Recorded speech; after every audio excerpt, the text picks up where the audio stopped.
up, everybody? Welcome back to another A-Push podcast featuring Uncle Sam. I'm CJ. I'm Isaiah. I'm Tibbs. And I'm Tyler. Today, we're going to be talking about some secretly significant figures in American history. Yes, sir. Yes, sir. Some guys who are maybe under the radar but deserve to be recognized. Mm-hmm. To start, period 7 through 9, Frank Wills. Security guard, Hey, hold on. Watergate I don't know Hotel about that. in Washington, D.C. That's an interesting Let take. me explain why. Okay. See, Frank lived from 1948 to 2000 Okay. and worked in D.C. at the Watergate Hotel. Okay. He got the job as part of President Lyndon B. Johnson's War on Poverty campaign as he was impoverished most of his young life. While working at the hotel, Frank noticed a piece of duct tape on one of the door handles. What Maybe was trying to cover something up. What's See, Frank removed the piece of duct tape, then came back later, and there was another piece there. Noticing this, Frank called the police. The police came and they arrested 5 men, a part of the CIA, specifically connected to President Richard Nixon. No, that's interesting. See, after all of this, President Nixon resigns. Why is Frank significant? Well, without him discovering the tape on the door, without him calling the police, Nixon might get away with this. And That's bad. maybe he doesn't resign, maybe he isn't impeached, but instead he is. All because of Frank. Frank tried to capitalize on his newfound fame, but was unsuccessful. He was in one movie, but then was quickly forgotten, and ultimately Frank died at age 52. His cause of death was most likely a brain tumor. Next up, periods 1 through 3, we have Tyler Roberts. So my figure, Elizabeth Freeman, but better known as Mom Bet, is well known for being the first African-American woman to sue for and win her freedom. Now, she was born at a time where slavery was very popular in the U.S., and she was born into slavery around 1744, working on a plantation alongside her sister. However, after the plantation owner's daughter gets married, Bet was given to that new family as a gift. During this time with the family, she faced harsh mistreatment, and one incident saw her get some serious injuries on her arm protecting her sister from Mrs. Ashley. She was determined to gain her freedom and willing to do whatever it took. She saw her chance following the passage of the Sheffield Declaration in 1773, the Declaration of Independence in 1776, and the Massachusetts Constitution in 1780. This was because she heard Colonel Ashley describe what was in these documents, being, mankind in a state of nature are equal, free, and independent of each other. This led Bet to pair up with another enslaved man and hire an attorney named Theodore Sedgwick to begin the process and fight for their freedom. And while their first court appearance in May of 1781 at Berkshire Court of Common Pleas, the court ruled that Bet and Brown were not Colonel Ashley's official property. However, Colonel Ashley refused to release them and give them freedom. However, in August of 1781, the case moved to the County Court of Pleas of Great Barrington, being called Bet and Brown versus Ashley.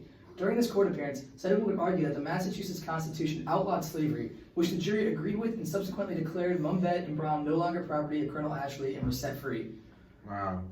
In short, Bet would die on December 28, 1829. However, her impact as an American figure was great, as she was one of the first African Americans to sue for and win their freedom, inspiring a future that saw many similar cases and a large push for social equality. Wow. That's inspiring. Alright. So up next, periods 4 through 6, we got Isaiah Marx. So, my unknown but important figure is George Meade. George Meade is an American general best known for leading the Union to victory at the Battle of Gettysburg. He was born in Spain in 1815, but his family soon moved to America searching economic opportunity. Quite common. Interesting. While in America, he received an appointment to the United States Military Academy, and in 1831, he attended the school as a result of his poor financial situation. In 1835, Meade graduated from the academy and served briefly before leaving the military to pursue civil engineering. However, this work would not prove to be very successful, so he would come and go in the military up until about 1861, where he was called upon due to the outbreak of the Civil War. Meade started as a captain, but was gradually promoted throughout the war. Eventually, after another Union general resigned after losing 3 straight battles, Meade was given command of the Army of the Potomac.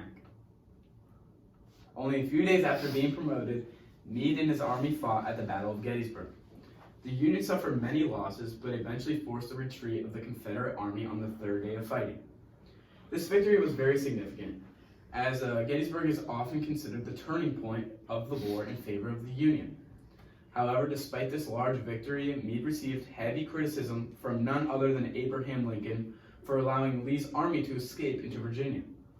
Meade would eventually lead the Union to victory in the battles of Wilderness, Spotsylvania, and finally Petersburg. After his successes during these battles, General Grant, asked for Meade to be promoted to Major General, and it was permitted.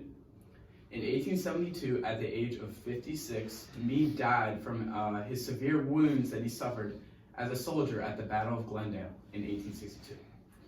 In short, Meade's leadership and military expertise had a great role in leading the Union to victory in the Civil War. Wow. That's pretty What a impactful. significant guy. It's pretty influential. I didn't even know him. He was really And underrated. yeah, I I never never really know. Pretty low key. Union Wow, dope. really cool. Yeah. All right, who's next? Next up, we got Ben Tibbs. Thank you. So, I got periods 1 through 3, a little throwback. So, my dude named Roger Sherman. Okay. Okay. Let me tell you a little bit. Yeah. So, Roger Sherman, who lived from 1721 to 1793, as you could know, he lived through the colonial period, as well as the creation of the United States. Significant yeah. times. Now, Okay. before the United States was created, he began his political career back in 1754, serving as a rep in the colonial legislature until 1761, and where he would go to pursue his own business endeavors. Okay. Years later, however, he revamped his political career and he served in the Continental Congress from 1774 to 1781, Heard of that. then 1783 to 1784. During that time, he helped write the Declaration of Independence and the Articles of Confederation. Wow. Those are old documents. Wow. Sherman also signed, which you guys may not know this document, the Continental Association, and that What's that? established a trade boycott against Great Britain following the creation of the United States. Damn. I Wow. think I've heard about that. A few years later, in 1787, when the U.S. was in desperate search of a better government following the Articles of Confederation, Failure. Sherman represented Connecticut in the Constitutional Convention. Wow. In the midst of arguments on how to divide the legislative representation, Sherman had this great idea. He came up with what would later be known as the Great Compromise. I've heard of that. Really? Something A like bicameral legislature, Fire. containing a chamber with both equal and proportional representation for each state. This system that Sherman suggested is still in place today, representing wow. significance. It has been functioning for the past 236 years. Oh my gosh. With this suggestion, Sherman greatly altered the course of U.S. history by providing the government with the working means of representing everybody in a fair and just manner. Fire. Wow. All right, all in all here, we have 4 people who may not be as known, may not be taught in your American history curriculum, but they do deserve the recognition. Absolutely. Each one of them is significant in their own way, and I think that they deserve a little more credit for what they've done. Thank you for joining us with another A-Push podcast. I'm CJ. I'm Isaiah. Benjamin Tibbs. Tommy Roberts. Catch you on the flip.